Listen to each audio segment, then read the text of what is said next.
All right, I'll call the Wisconsin Rapids Waterworks and Lighting Commission meeting to order.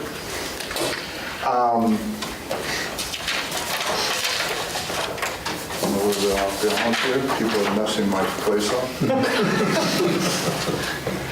Okay, It couldn't be your own fault. Yeah, it is. I make a motion to adjourn. It's not bad. All right, 2.1, special commission meeting held on April 6, 2017. We need a motion for approval. You got it. I would move. Second? Okay, John made the motion. I believe Rick approved, or second. Mike did, yeah. Mike did, I'm sorry. I beat him out. Yeah. All in agreement, please say aye. Aye. Okay, and now 2.2, special commission meeting held on April 12th, 2017. We need a motion. Motion to approve. Okay, I believe Joe second. Mike made it? Okay. No, I- Rick made it. Rick made it, I'm sorry. This is Rick over here. Told you I'm off balance. Okay, Rick made it. Yeah. Is there any discussion? If not, all in agreement, please say aye. Aye. Okay, and a special commission meeting held on April 12th. That's a regular commission meeting held on April 12th, 2017. John made the motion. I'll second. Joe seconded. Any discussion, any additions, corrections? If not, all in agreement, please say aye. Aye. All right, action items. 3.1, the 2016 audit report. Just wanted to introduce John Troutman. He's the shareholder with Schenck. They've been doing our audits for a number of years, and John has been a shareholder in charge for most of those. So just turn it over to him, and he can kind of walk you through the audit report that you've got divided in front of you. Well, good afternoon. Again, this year, the point or the goal of this meeting is just simply to walk through the management communication letter. That's the stapled copy of the two documents you have in front of you. The other document is the full annual financial report that contains the opinion that we'll be talking about and all the financial statements and notes that we issue an opinion on. So again, they go hand in hand, but just for purposes of easy to follow and a little bit more to the point of a management communication letter, we go through that document. So if you want to pull that out and follow along, past the table of contents, page 1 through 3, is just that, the management communication letter. So we take 3 pages and we devote pretty much all 3 of those pages just to kind of give you a real quick and to the point, here's how the audit went. Here's what we did, here's what we followed, here's some internal control issues related to your size and so forth. So if you want to just turn to page 1, as stated in our engagement letter, our responsibilities as described by professional standards is to express an opinion or opinions about whether the financial statements are fairly presented in all material respects in conformity with accounting principles generally accepted in the United States of America. So that is essentially what we did, is issued an opinion on your financial statements. I'm happy to report that was a clean opinion, an unmodified opinion. That is exactly what you want. That's exactly what you go through a lot of effort to get. So congratulations there. The rest of page 1 kind of talks a little bit about in planning, our planning and timing and so forth of the audit, and I'll let you read through that. Each year it's very similar, but I do encourage you to read this every year. It is pretty much the same, but there is a lot of valuable information in this letter. Bottom of page 1 switches gears away from the opinion on the financial statements and starts talking about internal control. In every external audit, when we issue the opinion on your financial statements, we also have to look, the standards require us to look at your internal control. We do not issue an opinion on that internal control. No audit does that. However, we are required to report and test various things and then report what we find basically on that. And I'm happy to report that we did not identify any deficiencies in internal control or financial reporting that we consider to be material weaknesses. So that's another positive, good thing that came out of the audit. Now, In the middle of page 2, though, we do kind of list some key things from the financial statements. So we take this opportunity to really, I think there's like 5 key estimates in your financial statements. Can I interrupt? Yeah, absolutely. When you evaluate internal controls, what percentage of the controls do you actually look at? Or have you looked at in this instance? Yeah, it's not a percentage, so it's not, we cannot approach an audit by a percentage of completion. It is a risk-based audit. We have to approach it with risk, so it's not a percentage. It's the first thing we do when we walk into any audit is identify the risks of internal control. So we identify the key controls, what are the key controls that feed into your financial statements, and then we identify of those key controls, what are the highest risk. And the risk factors can be anything, from current situation to structure to size and many other factors that I probably don't want to go into right now. But that's how we approach the risk. So I couldn't really say what a percentage of them. I know we look at probably the majority, if not all, of your internal controls that feed into your financial statements. Now, we don't test every single one of them, but we document it and understand every single one of them. So I would say we look at and are fully understanding of all of them, and then we test based on risk. So hopefully that answered your question.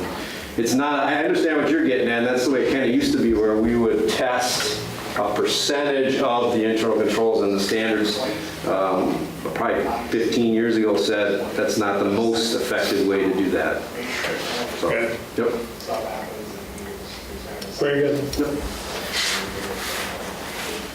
So those 5 key estimates there are listed. I won't read every one of them. Majority of them are related to, or the key ones are related to post-employment benefits based on your actual report, which is an entire estimate in and of itself. Depreciable life of capital assets, and then you have some allowance for uncollectible accounts for customer accounts receivable, which is an estimate as well. The new one, the second year of this one, is the net pension asset or liability and related deferred inflows and outflows. We talked a little bit about that. That's related to the Wisconsin retirement system. That's also an estimate and will be from now on every single year. And then fair value of investments ending based on ending market value, which is there's some estimates in that in developing that fair value number. So again, we point that out simply to draw attention to that. Those are just combined in with your financial statements in the statements themselves. The rest of page 2 and into page 3 really kind of goes down that bullet point list of really any kind of disagreements or any kind of issues we want you as a commission to know about, and I'm happy to report nothing significant. We didn't have any issues. We didn't have to consult with any outside parties for any issues that came up. So that's good. Certainly the way we expected it to be and the way you expect it to be. So it's very good there. Any questions on any of that communication letter? On the pension Yes. liability, does that also look at the 25-year calculation as far as the interest rate? What it does is it looks at the current level that the Wisconsin retirement system investments are at compared to your participants, so all employees that are in Wisconsin retirement system, what they have in the account, in their accounts. And this is statewide, every single public employee that's in the Wisconsin retirement system. And then it per the state audit, the audit and hires an actuary at the state level, and they assign this entity's share, that entity's share, and every other entity's share. And that's compared then to what they have in investments and your share of the investments. And the difference between them is the asset and the liability. It's just as simple as that. Okay, so, but the assumptions in terms of the valuation of the assets does or does not include the 25-year interest rate average? I do not know. Okay. That would be a question for the Because state that's, audit. Private pension funds, they're now using the 25-year, Correct. which then allows basically an underfunding of the investments. Correct. Yeah, and the takeaways for this, for GASB 68, that's the public side of what you're talking about, is, the Wisconsin is really got a handle on their investments. That's really what you can take away. And I can point out after we get through this, I can point out right in the financial statements where it shows that. Now last year, we were at about 102%. So you were in an asset situation. The investments at the state level exceeded the participants' money, is a simple way to look at that. This year it dipped to about 98%. So I think last year I said, we may be doing one of a roller coaster thing, and it looks like we may, but the takeaways there is we're hovering right near 100. So if you back away to a 15-year average in the future, I hope that line almost looks flat because it's going like this. Now, a lot of different factors. The discount rate that the actuary uses, getting to what you're talking about, that certainly plays into this. That certainly played into the fact that this went to a liability because they did switch it up. Whether or not they adopted the private sector, I do not know. That's the actuarial doing that. Certainly the assumptions did change, the discount rate did change this year. That led to a slight liability. Also the investment performance also led to that as well. So you have those factors and any number of factors. The difference is though, you can compare Wisconsin to other states where they're not fully funded, and you're never going to get to that 98, 100%, or most likely in the next 20 years you're not going to. Wisconsin's not in that situation. So that's a good thing to your financial statements. You can actually look at that now, and everyone looking at any financial statement in Wisconsin can look at that and say, oh, I see where we're all at, and that's a good thing. That's a transparency issue that I think is very good. So. Thank you. Yep. Page 4 kind of switches gears a little bit, talks about just kind of a summarized version or financial information right from the financial statements. And I won't spend a ton of time on this because they are listed right in your financial statements and probably have talked about this quite a bit as far as the year end. But you can see on page 4, we kind of break out your revenues and your expenses in electric utility. So and compare it to 2015 prior year. So you see all your charges for services, $27,974,000, up a little bit from $27,581,000 a year ago. So you can see all the components: residential, general service, small power, etc. They're listed, and also a comparison. You have other operating revenues of $376,000, so total operating revenues coming in $28,350,000, up from $27,968,000. And then the other side of the coin is the operating expenses. How much does it cost to provide that service? $20 million other power supply. You purchase power, $20,249,000. Distribution, $897,000, and then customer accounts, advertising expenses, and administrative and general, rounding out that. Then you have taxes and depreciation, which is obviously one of the primary expenses there, $2,138,000. Total operating expenses compared to that $28 million operating revenue of $25,628,000. So you're left with an operating income of $2,721,929, up from $2,320,000 a year ago. The graph there kind of shows the split of all those categories of revenues that we just talked about. And on I guess any questions on that before I jump ahead? Page 5 shows the same data set for the water utility. So you can see the operating revenues coming in just short of $4,900,000. And then you had operating expenses of $3,315,000, the cost and support of supplying that water. So you have operating income in the water utility of $1,583,000. Now, by themselves, both of those are just numbers. So what we do is we turn the page to page 6, and that kind of brings both of those pages into context. And what this is converting those numbers to a rate of return. And rate of return is the same concept as your personal investment or your investments that the utility has. And because water and electric are an investment of the commission. So we take a look at that. It's kind of a busy graph, but it's split into electric on the left with comparisons and then water on the right. And the bottom line, it shows a calculation, but the bottom line is your rate of return, which is the second to last underscore there. For 2016 in electric is 7.27. Your authorized rate of return is 5.75. So a couple different factors in there affected your rate base. So your average rate base went from 28 million a year ago to 29 million, and then your operating income also went up from 1.4 million to 2.1 million. Now keep in mind your pension adjustments does have an effect on this, so that's part of the effect. And then your rate of return is calculated at a 7.27, up from 5.26. So certainly a good rate of return. We'll see, how that goes in 17, whether that fluctuates back down or it stays at that level, but certainly a nice level there for the electric utility. Water, same exact concept there. You can see it calculated at 4%, up from 3.86. But there you can see your authorized rate of return is a little bit higher than that. It's 6%. So you're operating and have been operating a little bit lower than that, but certainly coming up closer. And nothing of significant concern there. Certainly nothing out of the ordinary. But again, operating less than authorized.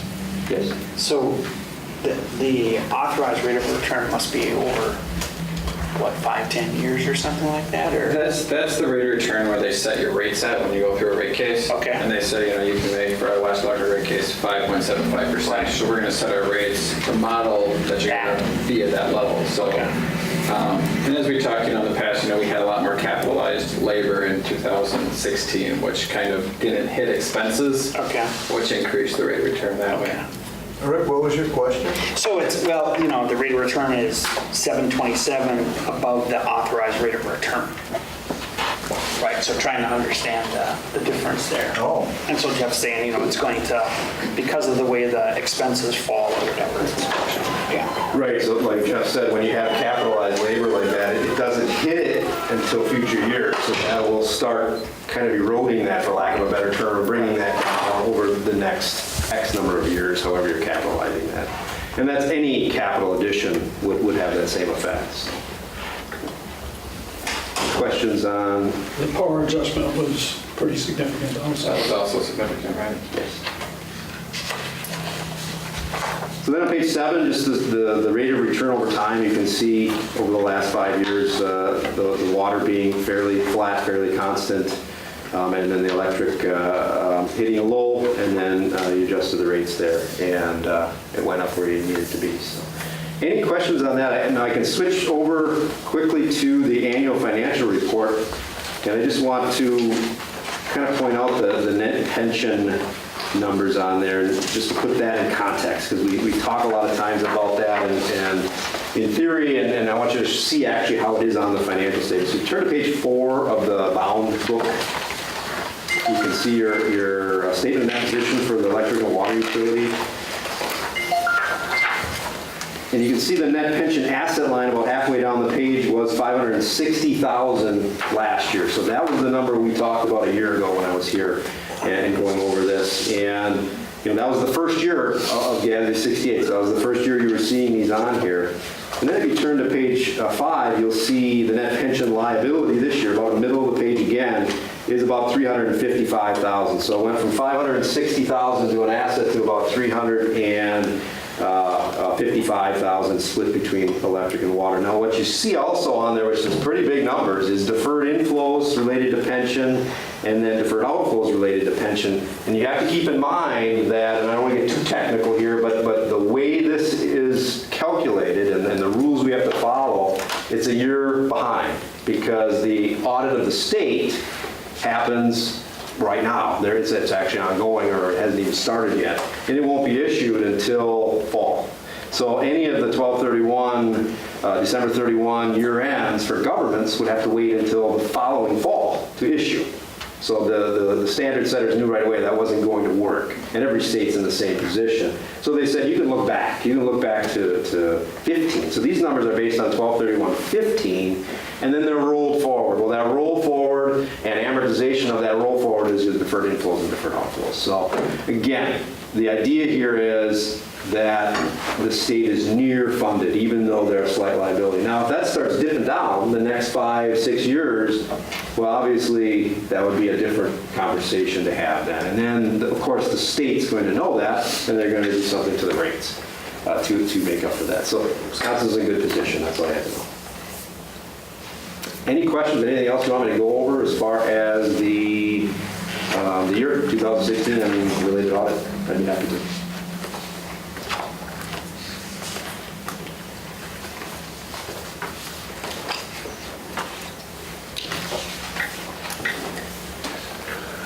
How long can we get away with, I don't know if we'll get away with it. going over our 6% profit that we're, as far as the electric utility, we're over, was it 2.5%? Right. I guess you have to start coming in line if you keep going. We'll be more in line next year, believe me. Well, we did get it. Our power cost adjustment's going to even be bigger next year with the rate reduction from Blue, but some of the capitalized labor will start catching up with us, I'm sure. Yeah, rate of return, it can't be confused as an all indicator. I mean, it's not an all, this is all, we're over, we gotta do something. It's not that. I mean, you gotta look back, and 2 years ago, you were at a negative 0.14. That's not good, obviously. So that wasn't generating any positive rate of return. So now you're up a little bit more. I would say wait 2 years, 3 years, see where that's going. If it continues to climb, which we've seen in rare cases, it unlikely, just because of the components that go in there. But then you can take a look at it and see. But most likely that'll come back down probably, you hope, close to that authorized rate of return. Sometimes we've seen it where it spikes like that and it comes down below that. So it all depends. It all depends what happens next year and the year after and the year after. So the rate of return analysis, much like your own investment, isn't supposed to generate a reaction. It's supposed to give you an indication of a trend and seeing what you're doing. Much like when a trend starts going down, that doesn't mean you automatically have to go and raise rates immediately. It means you analyze that and say, okay, what's the cause? We already heard a few causes of why it's high. Let's see what happens in 17. I guess that was my question. What if the trend continues on? Is that, I guess we would have to deal with that? Because of what's in the component, which is your expenses, expenses generally don't start going down, and we just don't see that. Yeah. So what happens is, and the age of your utility doesn't get any newer. So what we always see, and I've done quite a few rate cases where, all of a sudden you do that rate case, and a couple of years it jumps. They'll go high, and everyone's kind of having the same reaction, like, well, we're not sure what's going on. And I said, just wait a few years, and no kidding, it just comes right down. And then hopefully it flattens right where you need it to be. That's your goal. That's what you set your rates to do. But you can't predict the future, obviously. So you don't know. What we've seen a lot of times is it goes over time. Now that could be 10 years. It could be 5. It could be 20. It'll start creeping down because your expenditures start to get a little bit more.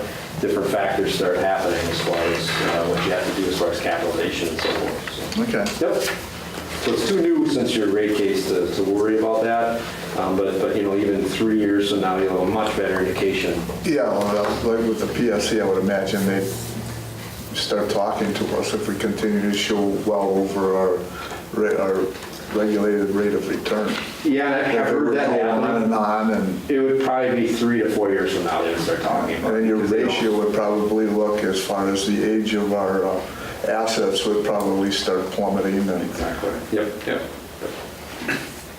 Much like they also talk to utilities that are doing the opposite, which is continual negative or poor performance. They do keep a list. Okay, thank you. You bet. Good questions. Thanks, John, and Jeff, for all your efforts, your team on the audit. Helping out the auditor. So. Yeah, we certainly appreciate the cooperation from you and your teams. Thank you. I think we just need a motion then to accept the audit. Also move. I'll second it. Okay, who made the motion? Rick made the motion, John second. Any other discussion, comments? If not, all in agreement, please say aye. Aye. And the motion Discussion. carries. Yeah, I'd like to see. Thanks, John. Yep, thank you. Have a good day. Do that next year.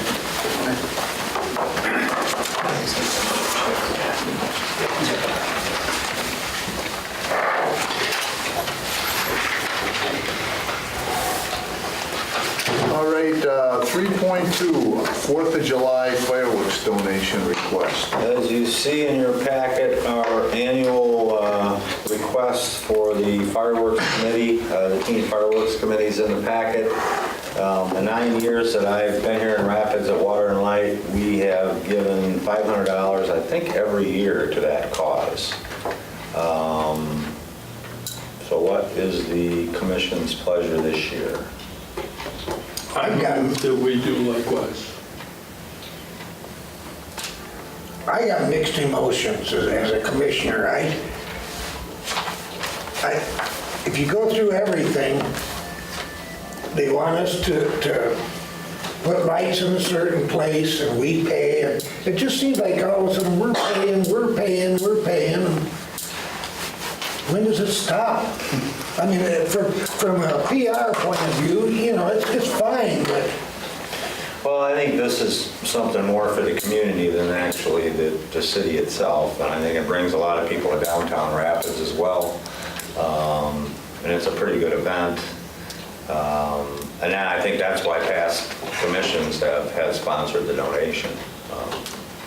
Yeah, I think it's a good PR thing for the city, without a doubt.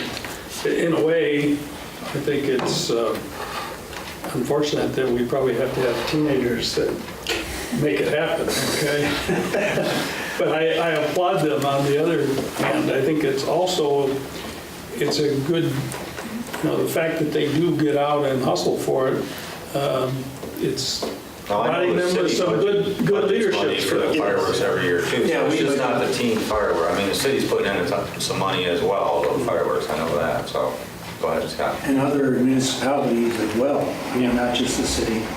And I believe the Chamber of Commerce isn't part of this year, so that's why the Youth Council. But the Youth Council is made up of youth throughout the city, like some in Plow, some in Port Edwards and so forth. So I think, like you said, I think it's important it's too bad that the students have to go out, but I think it is good that the students go out and work with the different companies, and I think it's a good idea. And just as a point of clarification,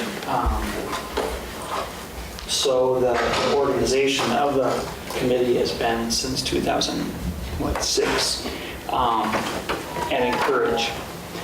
But this is one of the efforts where when we looked at what our mission and vision is and where we're spending our capital, we wanted to find a more suitable permanent home for this. So that's where this is the first year now that it's being blended. We already had the Mayor's Youth Council, which was very involved in the aquatics and stuff like that. So we had that. We didn't want to replicate that. So now these groups are coming together. So it's really, there's more synergy. And that's why you'll see now, in the past, the contributions would have been going to encourage. Now they're going directly. And then when encourage would get the funds or whatever, the check would go to the city or whatever for the fireworks. So there's not much difference there, but that's the story behind why it's going to the check's going to the city now this year. Any other comments or discussion? Mike? my remarks now were my feelings, Right. not the commissioners.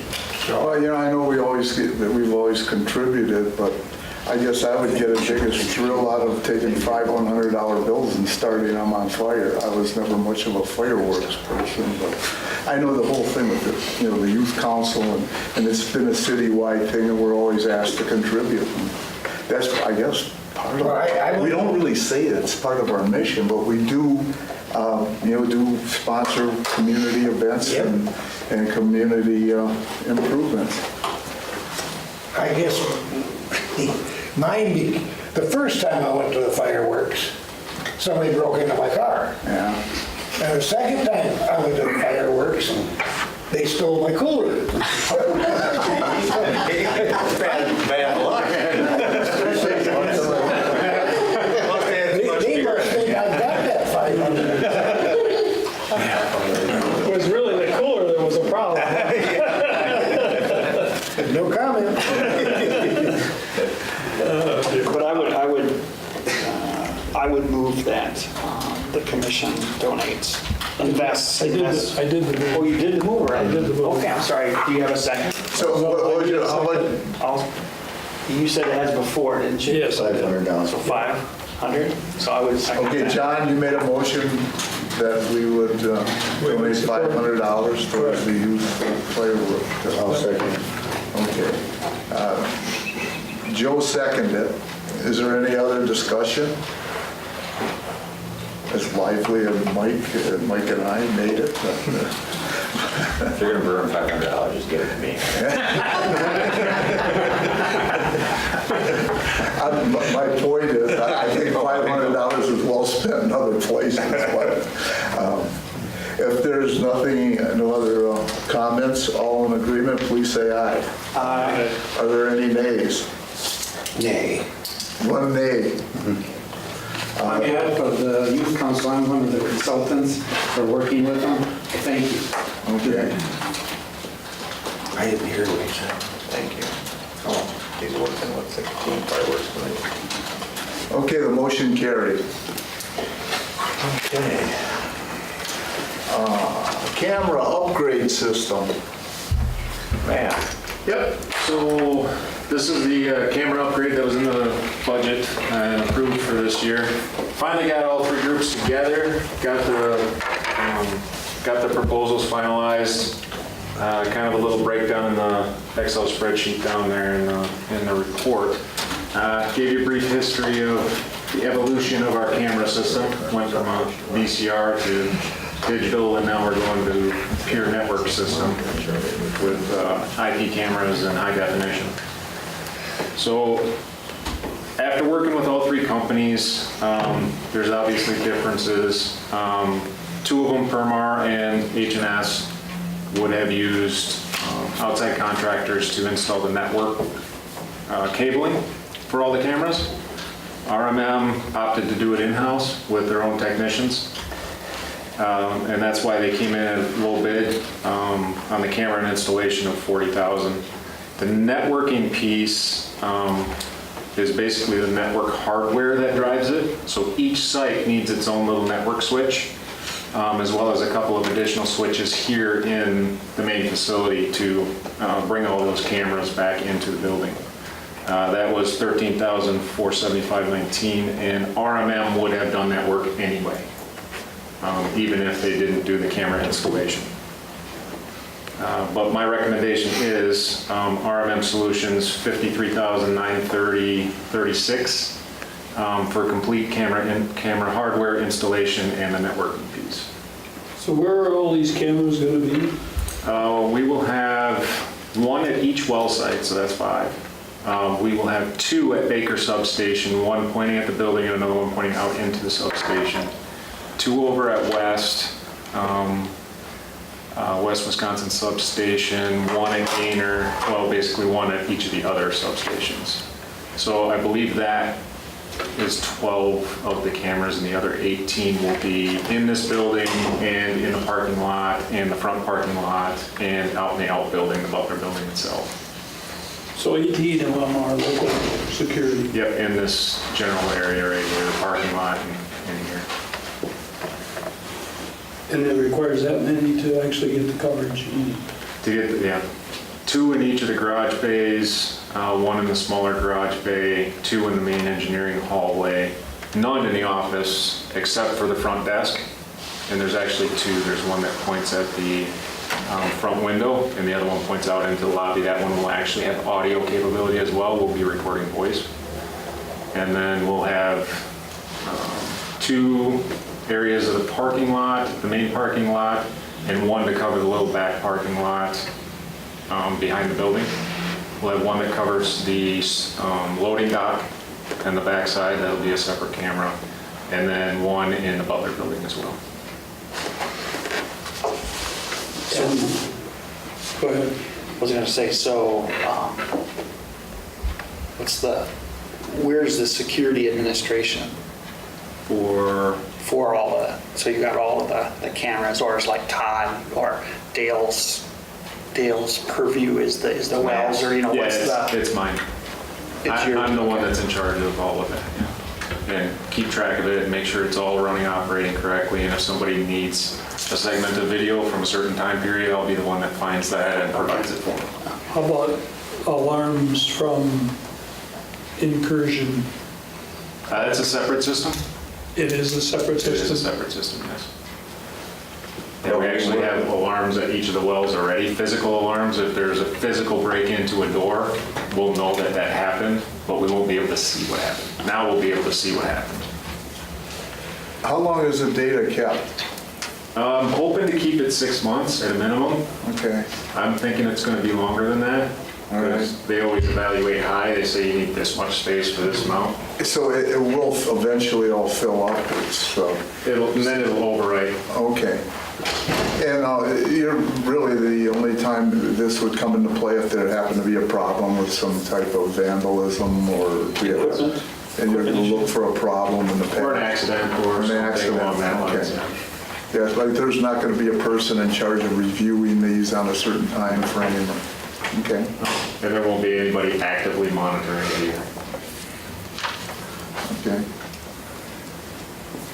As a reminder, I mean, NERC is headed that way with the substations anyway, so we're going to be a step ahead of them as far as getting them in the substations. But actually, we've had more incidents at our wells, I think, as far as alarms going off and stuff happening than we actually have our electrical substation. So it'd be nice to get cameras up there to see what's going on. And our system we have now is way out of date, correct? I mean, I can hardly see it when you bring me a video that I request. I can hardly Yeah, you can interpret who it barely is. see. You can barely see the type of car, let alone color.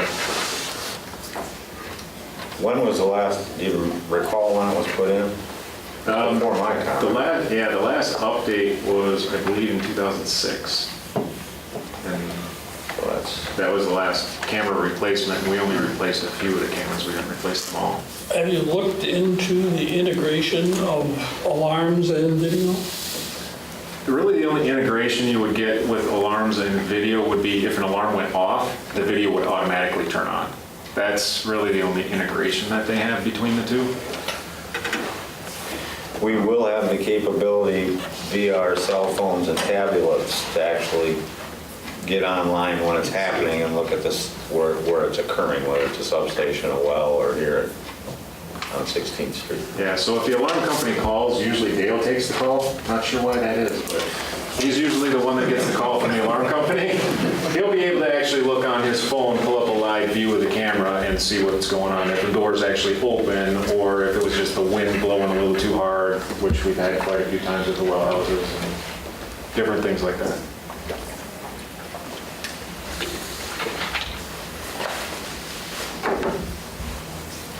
So where is RMN, are they out of Stevens Point or Wausau? Wausau. Wausau, and the other two? H&S is out of Stevens Point, Permar's out of Wausau as well.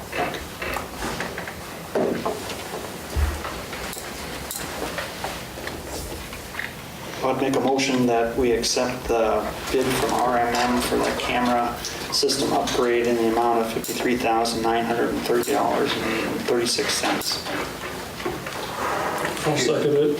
Rick made the motion to set the R&M quote, and John second. Any other questions or comments? If not, all in agreement, please say aye. Aye. Okay, motion carried. Any nays?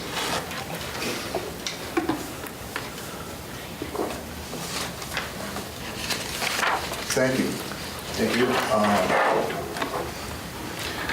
3.4, billing adjustment. And now remember, let's not use not to use the person's name or the company's name. So what you have in front of you is an adjustment for account 10425002. What happened in this situation, this is an adjustment for the water side of things. This meter was changed out back in 2012 when we were going to AMI, just like all the other meters were at the time. And it was entered incorrectly into our system back in 2012. So when they put them in the system, you tell them basically how many digits there are before the decimal point, so it knows how to bill. Instead of putting 4 digits, that this one had 3 digits was entered onto this meter in the billing system. So instead of reading 90 or 100 units of water being used each month, it was reading 9 or 10. And since this was from, we first went live with NISC at the same time, the audits really didn't catch it because the audits were always looking at previous usage compared to current usage, so that usage was always at that 8 to 10 level.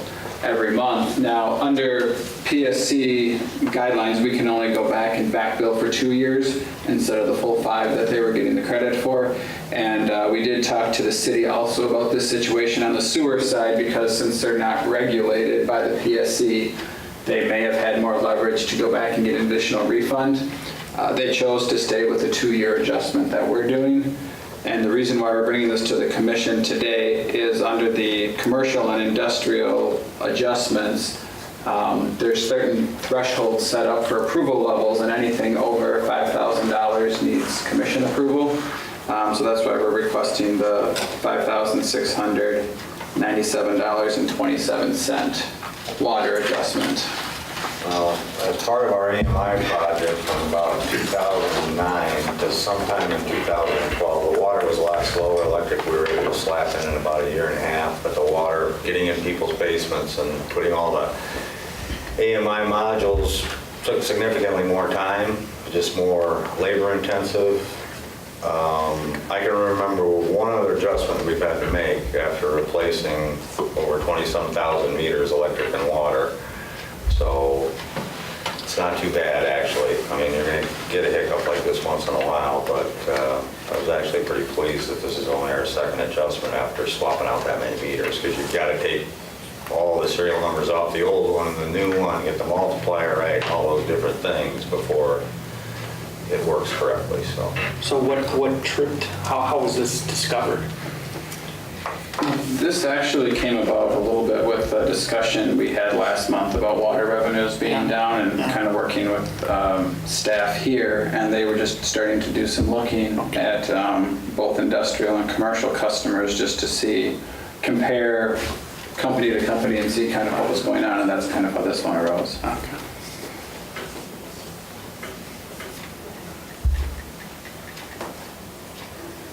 We have contacted, or Joel did contact the company last week, just so they're aware of this adjustment's coming, so it won't be a surprise to them when they do get this adjustment.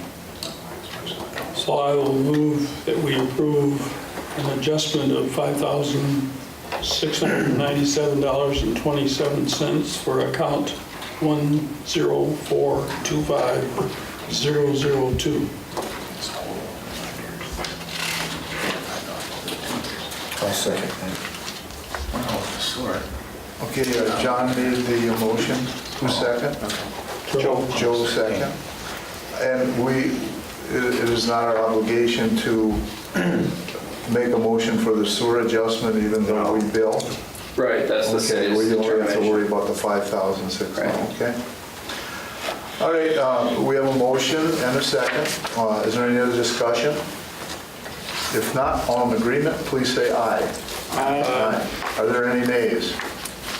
To answer your question, Tom, we'll be billing out the sewer at the same time we do the water, but Yeah. it's not we don't have to approve I that. understand. Thank you.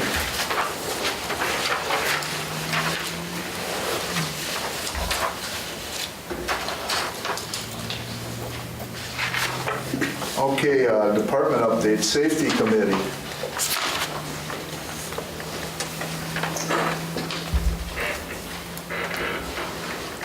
I just had a question on, not really related to the safety committee, but the safety report.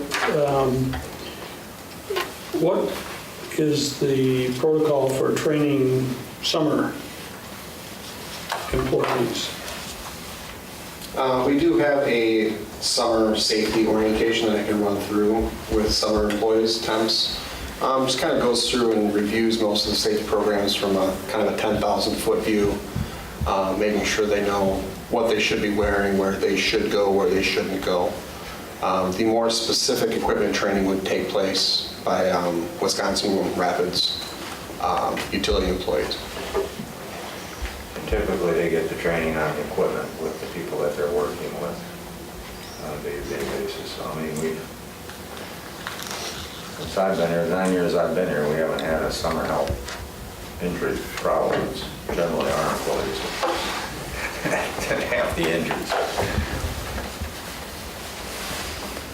But we'll have Sean go through that with them when they get here originally, and then train them individually with each department they're working on. Because often these folks come in without really any previous exposure to hazardous things, of any type. Some come with quite a bit of experience with power tools and motors and all that stuff. But I guess hazardous materials, yes, but they're never in those areas. I mean, they don't go to the wells, or they're never inside the wells and stuff like that, so. Okay. It's more just work we're not able to accomplish because of summer construction that they handle.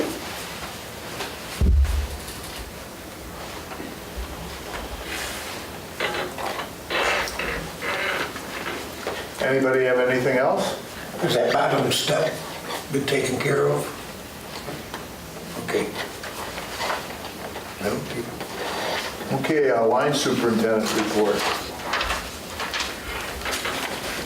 Josh, any results from those transformer samples, or does that take a long time to get Nope, we back? got the results back. There's a few that have bottom water contamination, which is, they're just brand new. So we need to flush 25 gallons of oil out of them, but no significant findings. Which is generally good. Yep, yeah, very good, really.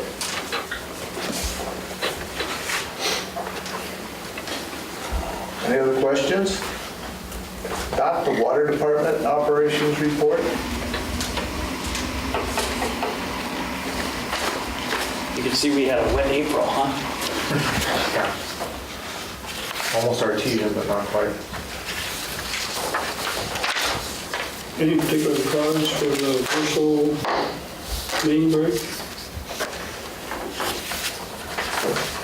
What's that? Any particular cause for the Verso main break? No, actually, a piece of pipe about this side blew out the side of it. So I was just fatigued in that particular spot for some reason. We put a bigger repair clamp on it to cover it, so. The rest of the pipe looks all right? Normal wiring, yeah.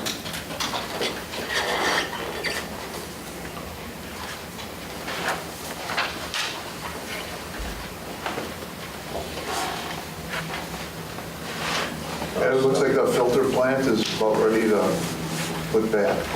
We were ahead of schedule. I was talking to this morning. We're waiting for the plates that have to go on end of each filter that we took out to get access to the bottom floor.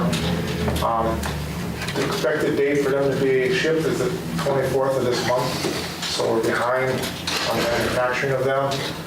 But in the meantime, next week we plan on putting a clear well back online so we can have a reservoir capacity back up to where it should be. Then when the filters get here, parts for them, we'll get that together. So hopefully by middle of June, we should be up and totally operational. So. Okay. Are you a little bit worried about the summer? I wish we before the summer hits. Already depends on the weather, of course, but we should be all right. And you're putting all the media in, the filter media in? Right, you've probably seen stuff laying around that's all sitting on your waiting to go. So Oh, okay. Some of it's in the garage, So, yeah, some of once- it's in the parking. once the plates get here, it'll be about a week, and things should really fall into place quickly then. So Any other questions? If not, the office manager report. Fantastic results on the arrears. And how does this, I see these disconnects are sky high here. Is that unusual for April? No. We, and mind you, that's really only half the month because we can only disconnect electric for residential service beginning April 16th each year. We typically get off to a busy start. So that's nothing unusual, John. Is that 137 unusual? No. That would be right within our, it's trended up a little bit if you look at maybe like the last 10 years, but that's pretty typical for the last 2 or 3. people that need to catch up on their not paying it during the winter, so. Yeah. The one thing I'll say that has changed is the typical balance that we face when the moratorium lifts. We began disconnecting water 5 years ago, Jim, something like that. 4 or 5. Which has helped tremendously with our accounts receivable. It's also benefited the customer. It keeps those customers that are our water customers as well as electric, it keeps them more current. So they're not faced with a $1,500 or $2,000 bill come April 15th every year. So that's helped too.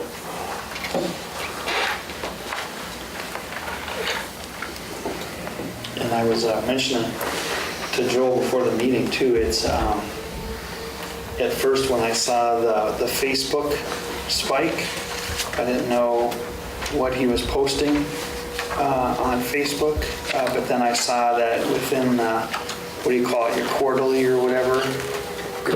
Currents and waves? Currents and waves, you were recommending, people to follow Waterworks and Lighting on Facebook. So it looks like to see that 11,000 hit increase, that's huge. So it's interesting to see how responsive people are in terms of reading that. I'm associating that.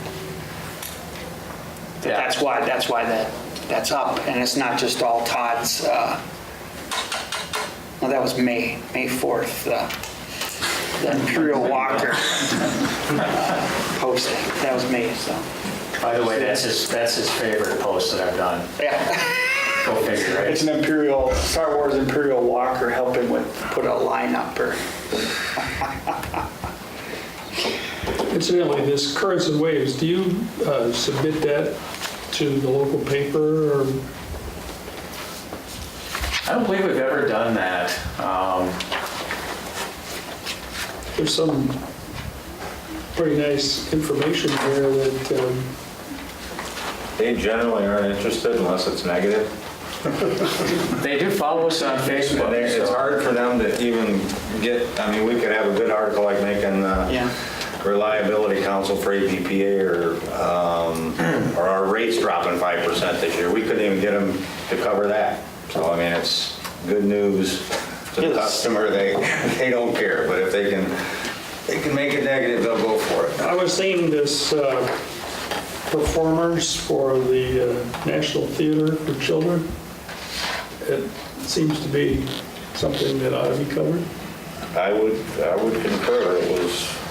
Was that covered? Well, that actually was, they should have seen that because that was a Facebook posting, and they do follow us. So they should have seen that post, and if they would have had any interest, I would assume they would have contacted us. I haven't heard a thing. Do you know, does the City Times follow as well? Because we see more coverage with the City Times. That I don't know off the top of my head. Okay, Joe Bachman. That's the one that comes every Friday. The in Buyer's Guide, yeah. They're usually more willing to, They seem to have a little bit more of a local bent, Yeah. too. Yeah.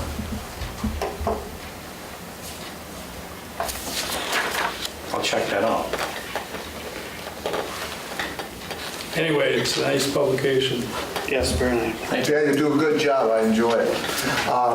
Anything else for Joel? Director of Finance report.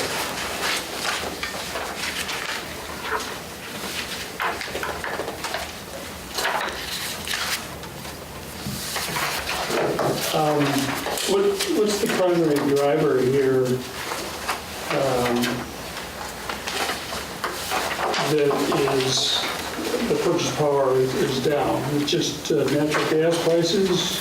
Well, that's that adjustment that glue lowered the rates this year Yeah, but for us. what's driving? Wholesale prices, And that's related primarily to natural gas is the biggest driver.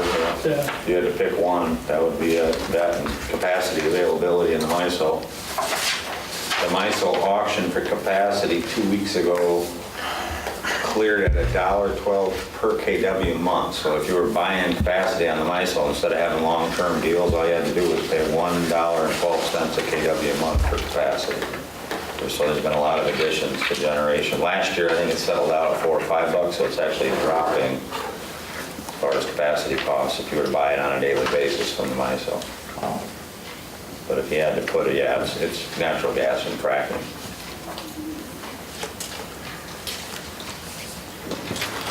Jeff, and I was asking you before the meeting, it says when the PCAC is removed from the rev, I take it that's the benefits you have to charge in the beginning, or The PCAC is actually the power cost adjustment clause. So that's that monthly fluctuation between, when they set our rates down at the PSC, they figure your average cost of power is X. And then the difference between what your power bill actually is and that calculates out to your PCA every month. So if your power cost is more than they expect, then you get a charge. Since we've got those lower rates from glue this year, that's why that power cost is lower this year. I see. It can be negative or positive, but this year we expect it to be all negative because of the rate reduction. You shared this information on the asset utilization. Is there a trend here? I would think that there would be a favorable trend because of the investments that have been made in the last several years. I did look back 3 years, and it's been pretty flat. It's been like between 0.44 and 0.40. So it's actually staying pretty flat at this point. Definitely something I want to just kind of keep track of probably every year or 6 months, just to kind of see where we're at and get a feel for it.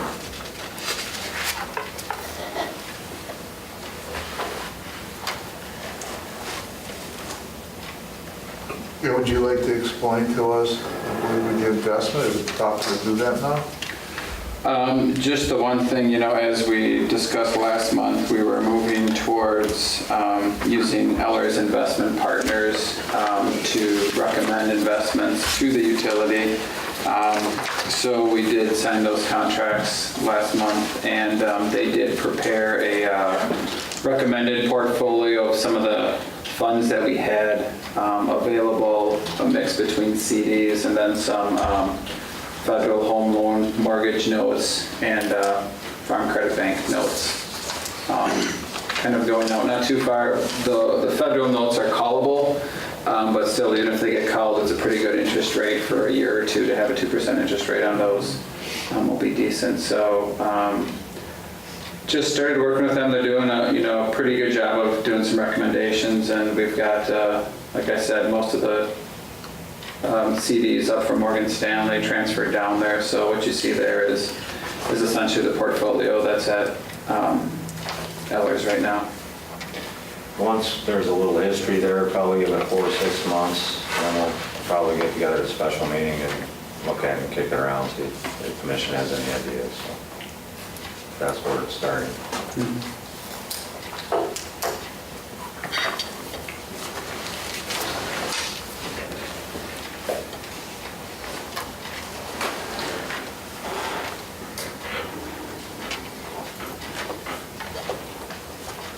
Information, is there any other questions, Jeff? If not, Information Systems Administrator report.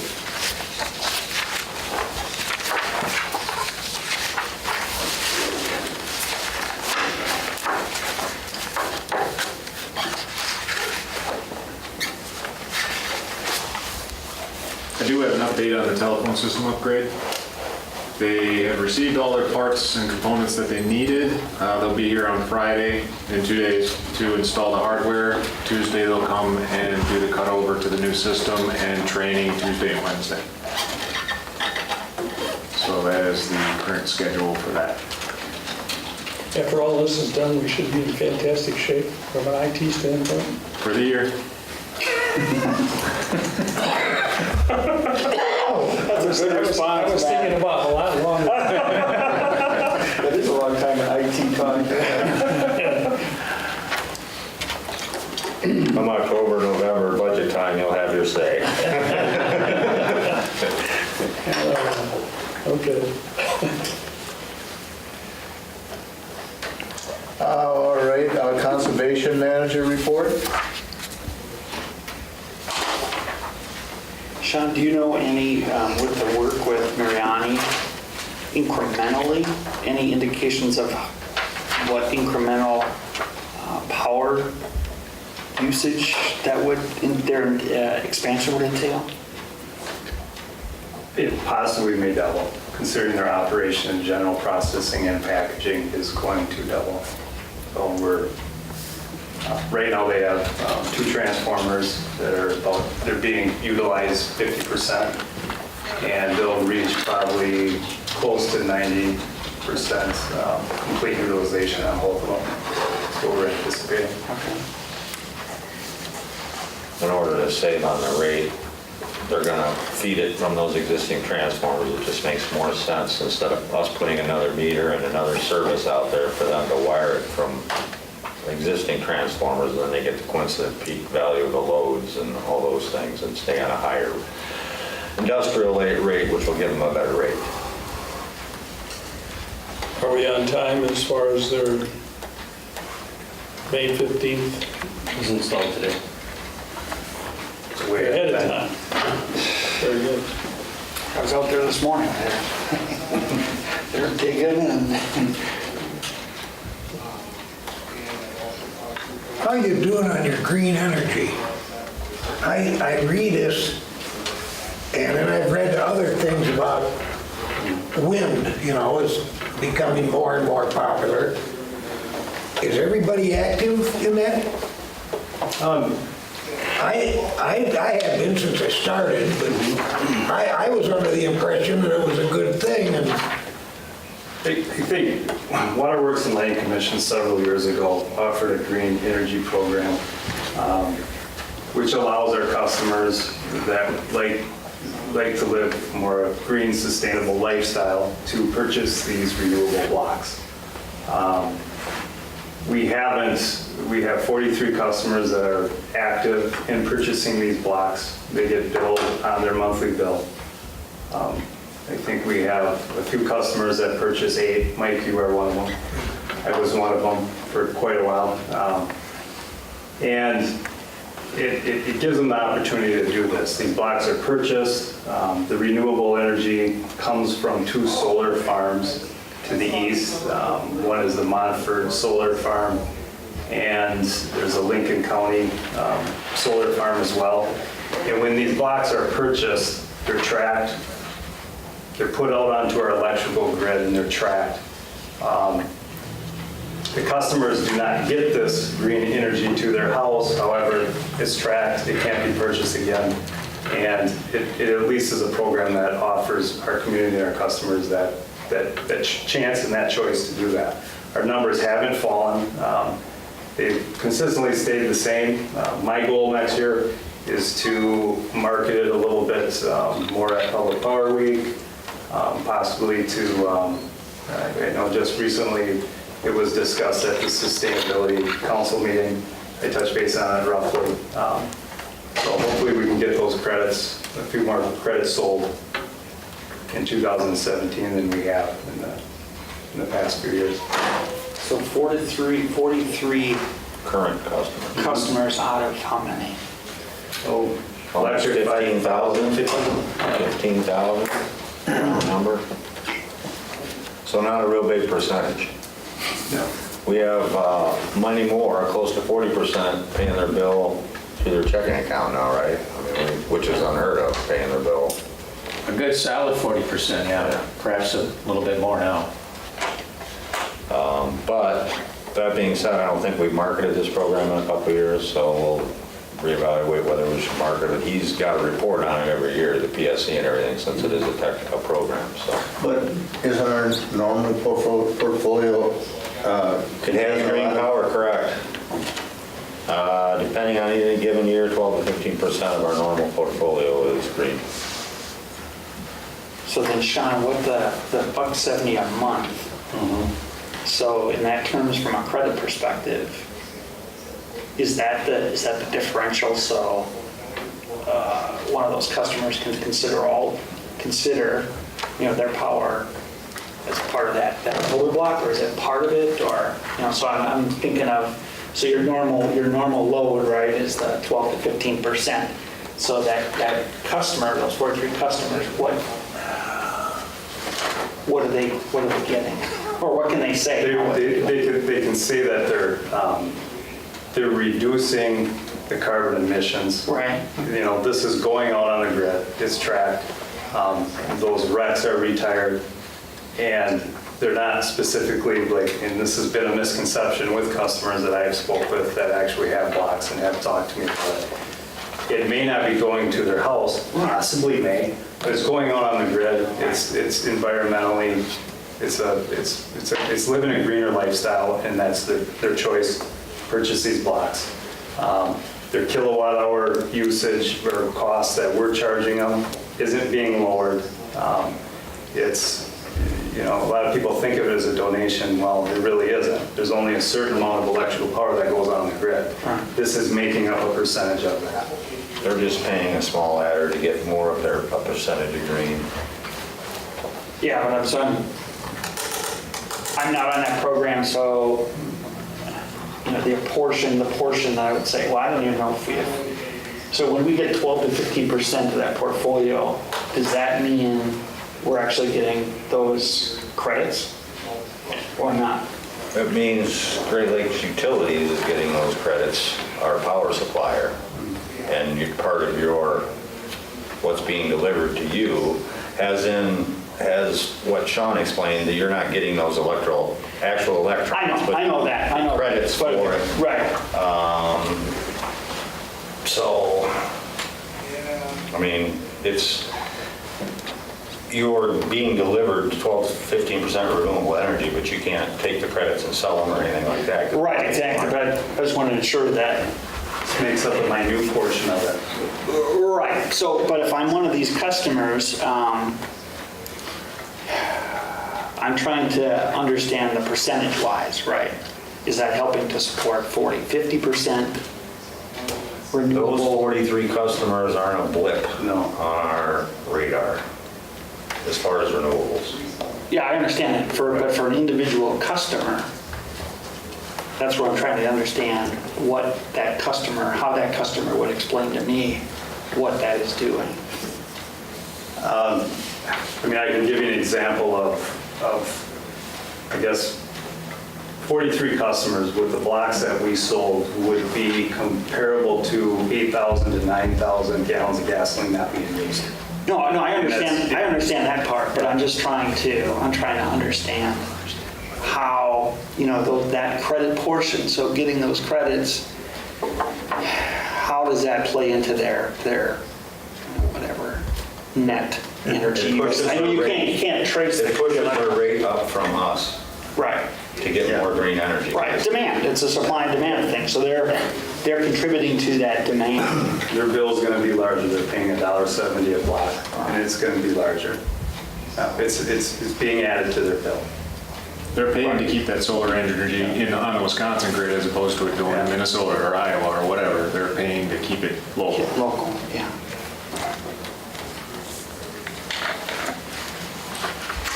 Yeah, sounds like All right, can we move on? Explain it. Let's move on to Director of Engineering and Electric Operations report. Where is he? He is in Green Bay. Twofold task. One, he's going to a Rockwell training session for a couple days, which is all of our SCADA controls for the filter plant and the electric system. And he's also looking for another double E. Because I guess there's supposed to be 2,000 of them over there at Oshkosh or Green Bay the next couple days. They come from all over the country to go to this Rockwell session. So can I ask, are you going to a utility in San Diego or just a different opportunity? I haven't landed anything over there yet, actually. Oh, okay. So All right. just started. Okay. So what takes you to San Diego? A car, I think. Or he hasn't got an answer on that bike path lighting, huh? So Wisconsin winter? Jim will talk about that. Okay. I've got a more updated one in my, Todd put his report in earlier and then we got more information, so I kind of updated it in my report. But Well, thanks for your service here, Moses, anyway, so good luck here, best of luck in the future. Thank you.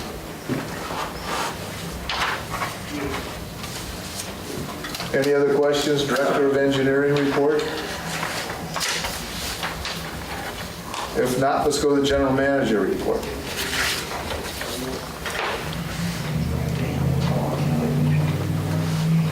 Did you hear how the burn went on Monday? That was Monday, wasn't it?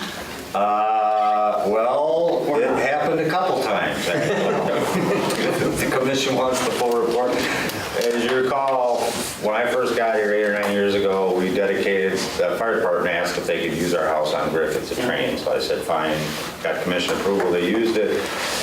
And then it got to the point where it was unusable anymore because of animals and other things and the deterioration of the building. So the fire department then asked if they could do a controlled burn, which they would seek the DNR approval to do that. So we said, fine, go ahead and do that.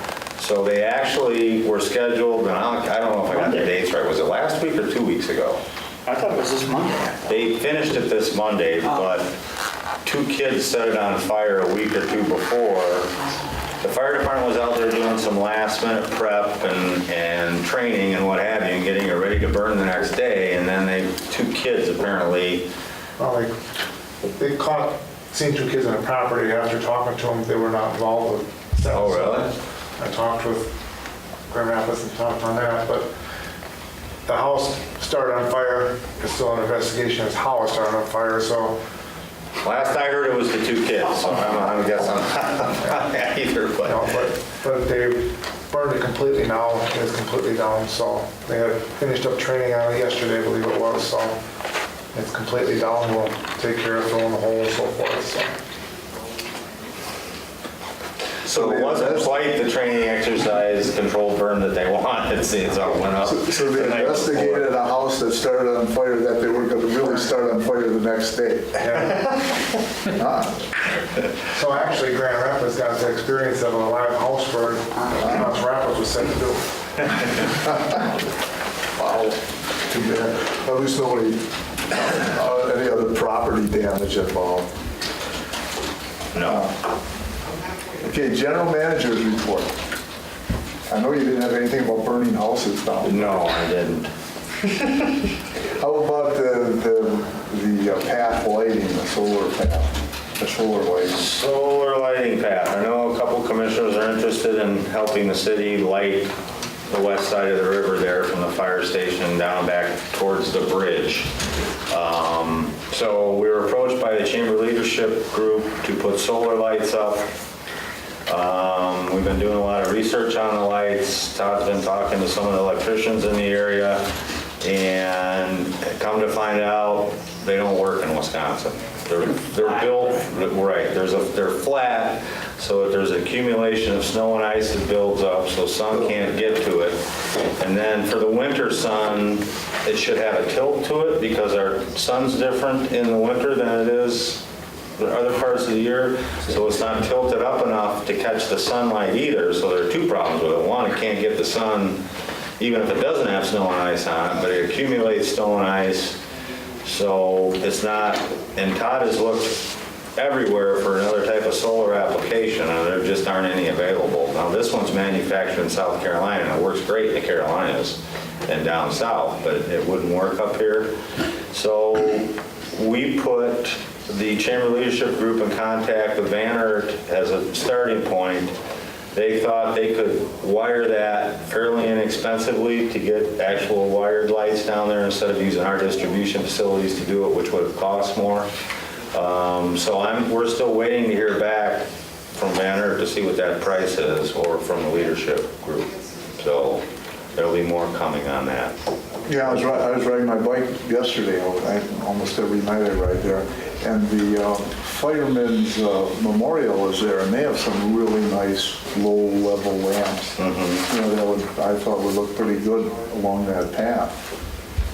So they were going to take a look and try to get some type of cost estimate to them, and once we get that, we'll know where we stand. Can you do a central solar panel and distribute the power to the lights? One that follows the sun? So you mean like a power station? power station, I could bring in the solar, have the batteries and But then everything. you still got the wiring cost. Yeah, And you I still think- have the wiring I cost. think you're still gonna be better off knowing they're gonna, I mean, I don't know, do people use that in the winter? I guess yeah, not, okay. yeah. Well, I think it would be a better bet if we can get those hardwired. I mean, there's gonna be a lot of lights, and so we'll see. If he comes back with something that's not realistic, then we'll sit down and look at other options, but they thought they could do it pretty inexpensively. So hopefully we'll have something on that early next week.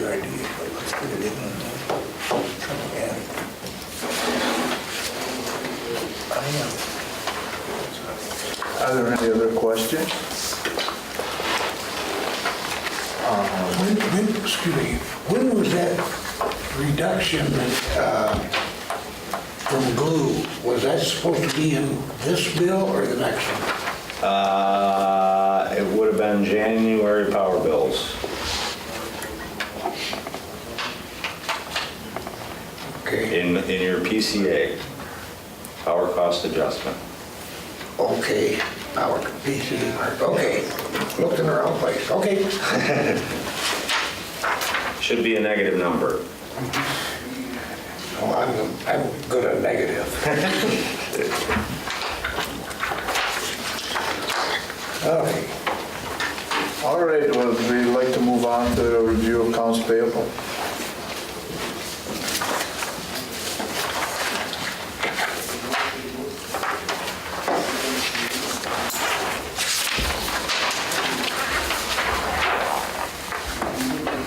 Electric inventory is just miscellaneous parts.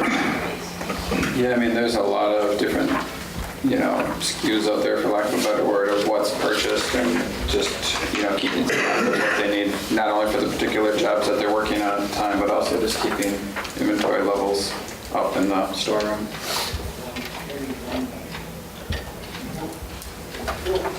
Jeff, on that electric inventory, do you do that every month, or do you do them together? Or?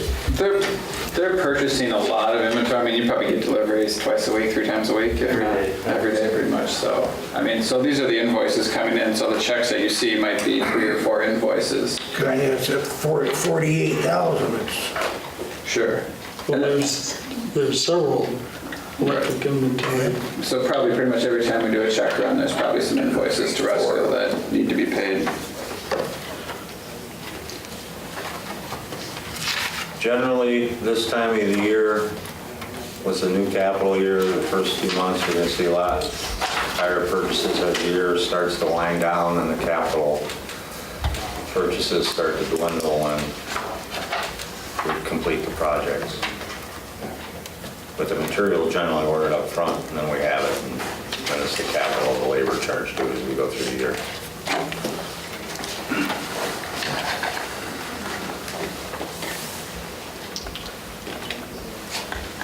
Any questions or comments on the accounts payable? No, I see we got the second installment pilot in there. Good.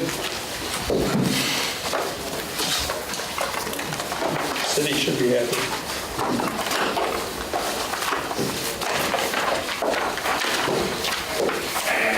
Okay then, how about somebody make a motion that we end our meeting? Make a motion to adjourn. We have a second. Second. All in agreement, please say aye. Aye.